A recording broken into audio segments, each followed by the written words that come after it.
오늘 함께 나눌 시편 39편 말씀은 다윗이 병으로 고통 중에 있을 때 지은 시입니다. 그 출중한 인물이었던 다윗도 병으로 고생했다니까요. 오늘 본문 마지막 절은 다윗의 상태가 얼마나 심각했는지 잘 보여줍니다. 우리 한번 13절 말씀을 함께 읽어보실까요? 시작. 주는 나를 용서하사 내가 떠나 없어지기 전에 나의 건강을 회복시키소서. 내가 떠나 없어지기 전에, 무슨 말입니까? 이 표현은 다윗이 현재 죽음을 직전에 둔 상황임을 알 수 있는 단서입니다. 그래서 성경학자들은 두 가지로 추측을 합니다.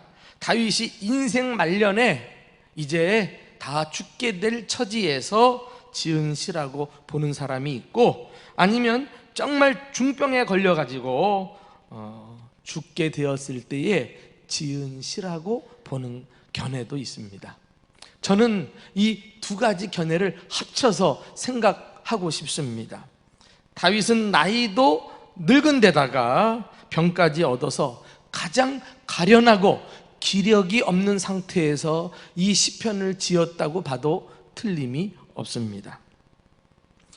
과연 다윗은 병상에 누워서 우리에게 무엇을 전하고 싶었던 것일까요?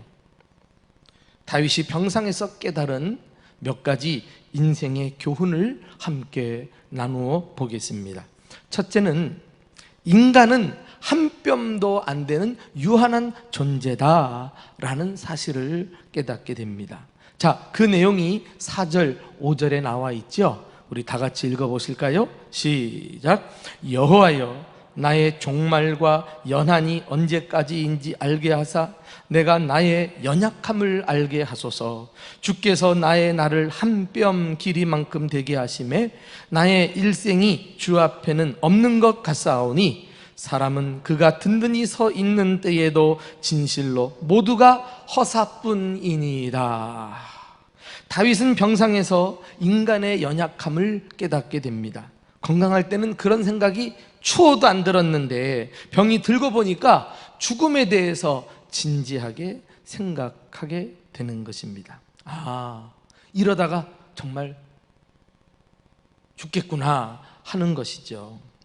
그래서 자신의 남은 날이 얼마나 되는지, 언제 죽게 될지 하나님께 알려달라고 기도합니다. 그리고는 나는 이것이 이제 하나님의 응답이라고 생각하는데요, 인생이 얼마나 짧고 허무한 것인지를 다윗이 깨닫게 되어요. 어떻게 해요? 나의 날을 한 뼘 길이만큼 되게 하심에. 여러분, 이런 표현 들어보셨어요? 얼마나 인생에 대해서 실감나는 표현입니까? 한 뼘밖에 안 되는 인생이라. 한 뼘, 두 뼘 합니다마는 이 한 뼘은 손 넓이를 말합니다. 고작 해봤자 한 10cm 내외라고 할까요? 그만큼 짧은 인생이에요. 거기다가 사람이 잘 나가는 때에도 고작 한숨에 불과한 인생이라 말할 수 있습니다. 여기 보니까 사람은 그가 든든히 서 있을 때에도 진실로 모두가 허사뿐이니이다. 허사라고 하는 말은 원어의 한숨을 말해요. 한 번의 호흡. 사람이 든든히 서 있다.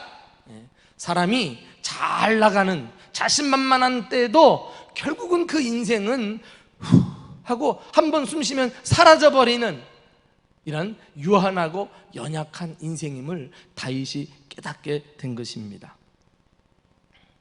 이쯤 되면 하나님께서 왜 다윗을 병상에 누이셨는지 알 수 있을 것 같습니다.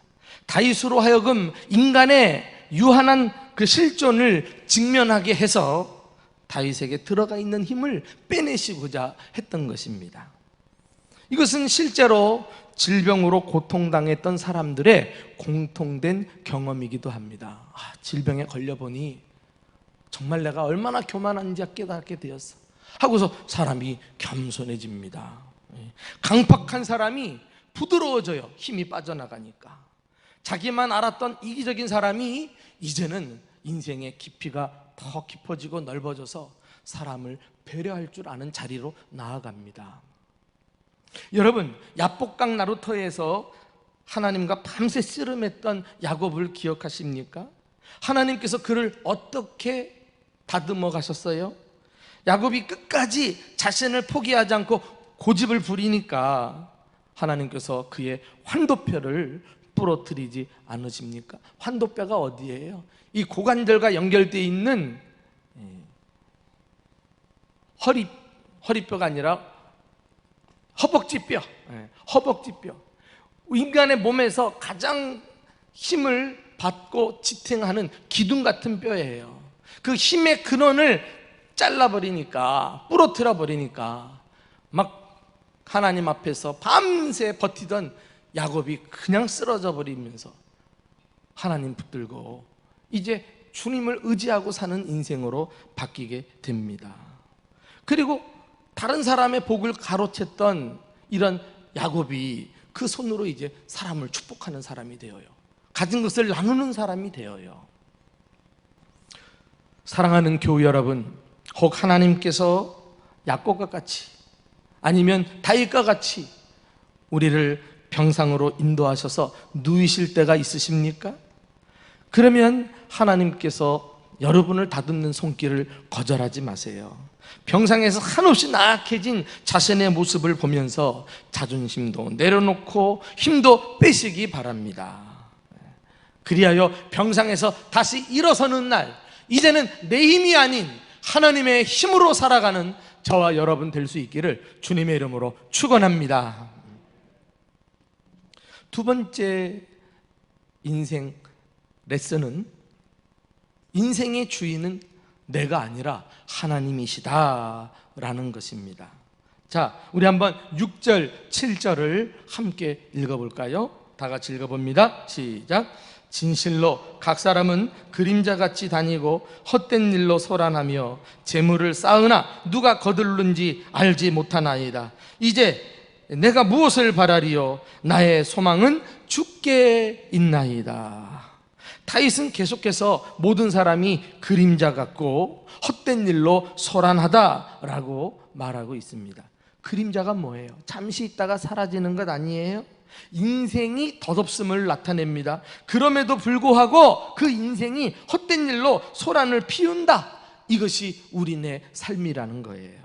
소란하다는 것은 뭐예요? 원어상 서로 뒤엉켜서 엎치락 뒤치락하는 모습을 묘사하는 단어인데요, 예컨대 재물을 얻기 위해서, 높은 지위에 올라가기 위해서 서로 사람들이 달려들면서 밀치고 땡기고 이렇게 살아가는 모습을 빗대고 있습니다. 이렇게 악착같이 살아가는데 결과는 어때요? 그림자 같은 존재요, 한숨에 지나지 않는 존재요, 한 뼘에 지나지 않는 그 존재. 그렇게 해서 아둥바둥 노력해서 원하는 결과를 손에 쥐었는데 오늘 말씀 보니까 결국은 어떻게 됩니까? 재물을 쌓으나 누가 거둘는지 알지 못하나이다. 결코 자기 게 아니래요. 우리가 높은 지위에 올라가 본들 얼마나 오래 있어요? 요즘처럼 올라가면 내려가고 변화무쌍한 이 권력을 우리가 눈으로 보고 있지 않습니까? 알기 쉽게 이 대목을 번역한 현대인의 성경은 이렇게 해놨어요. 길을 쓰고 재산을 모으지만 누가 가져갈지 알지 못합니다. 실제로 열심히 모았는데 다른 사람이 가져가는 경우가 얼마나 많습니까? 병에 걸려 쓰지도 못하고 다른 사람이 필요하다고 가져가고 이런저런 구멍이 나가지고 막 글로 빠져나가는데, 모을 때는 막 길을 쓰고 소란을 피우면서 모았는데 막아낼 수가 없는 것이 인간의 연약함 아니에요? 그래서 예수님께서도 어리석은 부자의 비유를 드신 적이 있어요. 부자인데 어리석대요. 우리가 아는 개념하고 달라요. 부자는 똑똑해야 됩니다. 남들보다 부지런해야 돈을 벌 수 있잖아요. 그런데 이 부자가 말이죠, 막 수입이 계속 들어오니까 주차할 수 없어가지고 창고를 크게 짓고 거기다가 다 쌓아둡니다. 그런데 그것을 보고 그게 자기 건 줄 알았다. 그게 이제 어리석다. 주님께서 평가를 내리셨어요. 하나님께서 그를 보시고 그의 생명을 그날 밤에 데리고 가시잖아요. 이것이 우리의 생명이 내 것이 아니라 하나님의 것임을 깨닫게 됩니다. 그러니까 열심히 모았는데 이 쌓아둔 것이 누구의 것이 되겠느냐? 자기 것이면 오랫동안 그것을 누리고 사용하고 살아야 되지 않아요? 모았으나 쓰지 못하는 것, 그게 인생이란 말이죠. 저는 알아요. 부자가 모은 것은 아마 다른 사람들에게 다 옮겨가서 그들이 다 쓰지 않았을까요?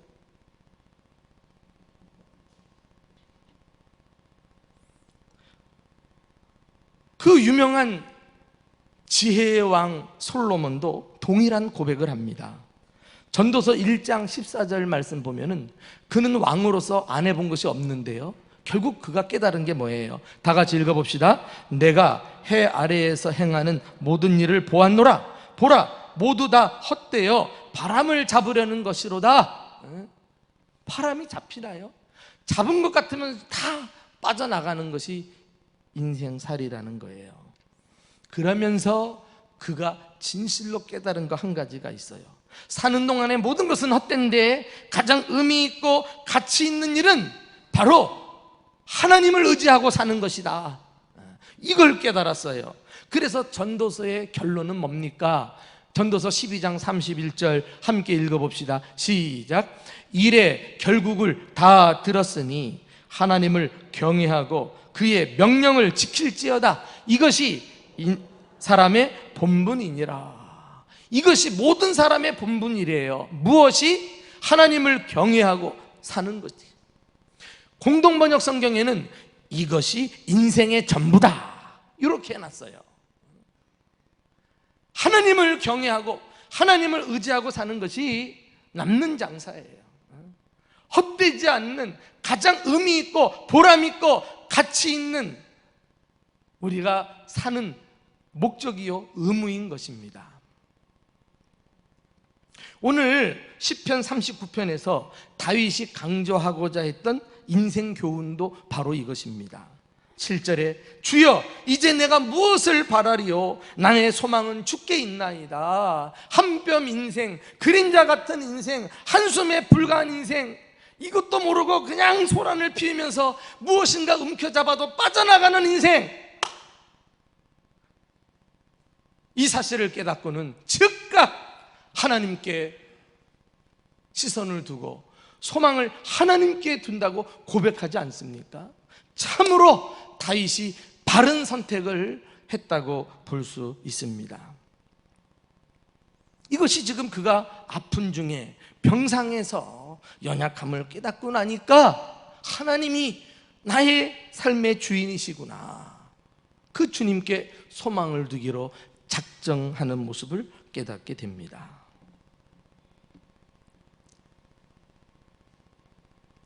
내가 지금 병으로 고통당하지만 이것은 우연하게 온 것이 아니라 하나님으로부터 왔으며 하나님께서 모든 것을 주관하시고 다스리고 계심을 그는 깨닫게 된 것입니다. 그 내용이 9절에 나와요. 우리 한번 9절도 함께 읽어보겠습니다. 시작. 내가 잠잠하고 입을 열지 아니함은 주께서 이를 행하신 까닭이니라. 하나님이 내 삶의 주관자라는 사실을 깨닫게 되면 모든 일에 대해서 이러쿵 저러쿵 함부로 말하지 않게 됩니다. 남에게 원망을 쏟아붓는다던가 남 탓하면서 책임을 피한다던가 이러면서 그 중요한 시간을 의미 없이 보내지 않고 침묵하면서 이제는 죽고 사는 거, 잘 되고 못 되는 거, 이것 모든 것을 주님 손에 맡기고 주님을 의지하며 살기로 결심했다는 것입니다.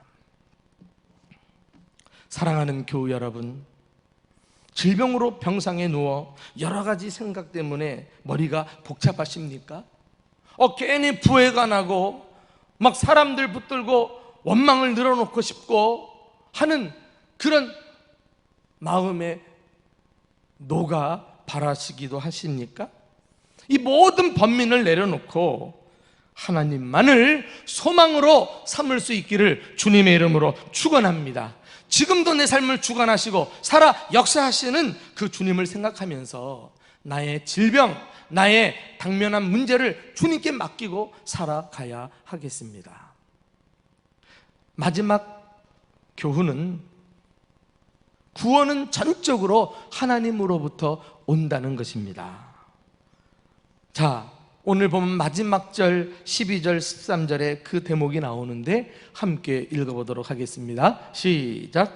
여호와여 나의 기도를 들으시며 나의 부르짖음에 귀를 기울이소서. 내가 눈물을 흘릴 때에 잠잠하지 마옵소서. 주는 나를 용서하사 내가 떠나 없어지기 전에 나의 건강을 회복시키소서. 이 구절은 다윗이 하나님께 나아가서 구체적으로 도움을 요청하는 내용입니다. 나의 기도, 나의 부르짖음, 나의 눈물을 흘릴 때 이런 표현들이 계속 나오는 것을 보아서 그가 얼마나 하나님께 간절히 매달렸는지 알 수 있습니다. 다윗은 앞서 나의 소망은 하나님께 있나이다 이렇게 고백한 것은 말만 한 것이 아니었어요. 그는 하나님을 말로만 의지하지 않고 실제로 자신의 문제를 하나님께 해결해 달라고 기도하고 있는 것입니다. 이것이 세상 사람들과 그리스도인이 문제를 푸는 현저한 차이가 아닐까요? 세상 사람들은 여러 가지 재난을 만나거나 병에 걸리거나 어려움에 직면하면 그들도 자신의 한계를 인정해요. 인간이 이렇게 연약하구나 라는 사실을 깨닫습니다. 그러나 그 이후에 대처하는 방법이 달라요. 어떤 사람들은 절망의 늪에서 허우적거리다가 헤어나오지 못하고 스스로 목숨을 끊기도 합니다. 어떤 사람은 우상 앞에 절하기도 하지요. 무당이나 점장이를 찾아가서 마술적인 힘으로 문제를 해결해 보려고 안간힘을 씁니다. 그러나 우리 그리스도인들은 절망스러운 문제를 만나면 즉각 하나님에게서 소망을 찾는 사람들임을 믿으시기를 축원합니다. 그리고 그 하나님을 바라보고 주님께 나아가서 도움을 요청하는 거예요. 오늘 본문 말고 시편 다른 본문에도 동일한 권면이 우리에게 나오고 있어요. 시편 146편 3절 이하를 함께 읽어보도록 합시다. 시작. 귀인들을 의지하지 말며 도울 힘이 없는 인생도 의지하지 말지니 야곱의 하나님을 자기의 도움으로 삼으며 여호와 자기 하나님에게 자기의 소망을 두는 자는 복이 있도다. 할렐루야. 여기 두 종류가 나오잖아요. 도울 힘이 없는 인생이래요. 누가 누구를 돕습니까? 귀인이라도 구원받아야 될 사람이죠. 자기도 주님의 은혜가 필요한 사람입니다. 그런데 피차 똑같은 인생을 우리가 의지하고 살아요? 어리석도다, 어리석도다. 그러나 야곱의 하나님을 자기 도움으로 삼는 사람이 있어요. 야곱의 하나님, 아까도 살펴보았지만은 그를 하나님께서 힘을 빼서라도 믿음의 조상으로 우뚝 세워주신 그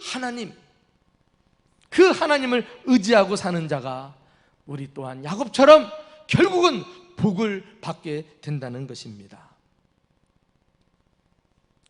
다윗이야말로 성경의 방법대로 문제를 풀어갈 줄 아는 사람이었어요. 병상에서 다윗은 어떻게 이런 확신에 찬 기도를 드릴 수 있었을까요? 바로 구원은 다른 데서 오는 것이 아니라 하나님으로부터 온다라는 사실을 깨달았기 때문이 아니었을까요? 그러니까 그는 다른 방법으로 문제를 해결하지 않고 바로 그냥 하나님과 직접적으로 문제를 풀고자 했던 것을 볼 수 있습니다. 자, 이제 아까도 우리가 읽었습니다마는 이 13절 말씀, 이 본문에서 가장 중요한 구절 중에 하나라고 할 수 있는데 다시 한번 읽으면서 우리 마음에 새겼으면 좋겠어요. 13절 다윗의 기도입니다. 시작. 주는 나를 용서하사 내가 떠나 없어지기 전에 나의 건강을 회복시키소서. 이 구절에는 다윗이 두 가지 구원을 요청하는 내용이 나와요. 첫째는 죄로부터의 구원이에요. 주는 나를 용서하사. 모든 질병이 죄 때문에 오는 것은 아니지만 다윗의 경우에는 병상에 누워 자신을 정직히 돌아볼 때 이것은 내가 하나님께 범죄함으로 하나님께서 징계로 나에게 주신 병이구나, 이 사실을 깨닫게 되었어요. 그래서 그는 먼저 하나님께 이 죄로부터 구원받기를 원하면서 회개했던 것입니다. 또 두 번째 구원은 병으로부터 건강을 회복하는 거 아니겠어요? 육신의 건강을 회복시켜달라는 거예요. 한마디로 다윗은 하나님으로부터 전인 구원을 강구했습니다. 죄로부터의 구원, 그리고 질병으로부터의 구원, 이것을 누가 베풀 수 있단 말입니까? 이 세상에서 어느 누가 이런 전인 구원의 축복을 베풀 수 있어요? 구원은 오로지 위로부터 하나님에게로 오는 줄 믿으시기를 축원합니다. 이사야 선지자는 예수님 돌아가시기 전, 십자가 달리시기 전 600년 전에 이미 그 구원의 의미를 다음과 같이 예언을 했습니다. 이사야서 53장 5절, 우리가 잘 알고 있는 유명한 구절을 함께 살펴봅시다. 시작. 그가 찔림은 우리의 허물 때문이요 그가 상함은 우리의 죄악 때문이라. 그가 징계를 받음으로 우리는 평화를 누리고 그가 채찍에 맞음으로 우리는 나음을 받았도다. 할렐루야. 우리가 나음을 받았다. 이것이 전인 구원을 가리켜요. 죄로부터의 구원, 그리고 이 땅에 사는 동안 하나님께서 모든 인생 문제로부터 우리를 건져주실 것을 약속하신 것입니다. 알고 보니 다윗의 기도는 장차 이 땅에 오셔서 우리를 위해 구원을 나타내실 예수 그리스도의 구원을 예언적으로 우리에게 보여준 그 예언적 기도라고 할 수가 있어요. 이야, 평상에서 다윗은 하나님이 주시는 이런 전인 구원을 사모하면서 주님께 매달려서 간구했습니다. 이제 예수님이 오신 이후에는 그것을 예수님을 통해서 이루어 주신 줄로 믿고 우리는 더 큰 믿음 가운데 다윗처럼 평상에서 기도할 수 있기를 주님의 이름으로 축원합니다. 그러면 주님께서 오늘날도 우리에게 구원의 손길을 내미시고 예비하신 축복을 아낌없이 부어주십니다. 알고 보니 병상은 하나님의 전인 구원을 체험하는 축복의 자리인 것입니다. 부디 혹 하나님께서 나를 병상으로 인도하실 때 마다하지 마시고 그 안에서 주님을 깊이 묵상하면서 십자가의 은혜로 충만한 가운데 주님을 소망하고 구원의 축복을 누리는 저와 여러분 될 수 있기를 예수님의 이름으로 축원합니다.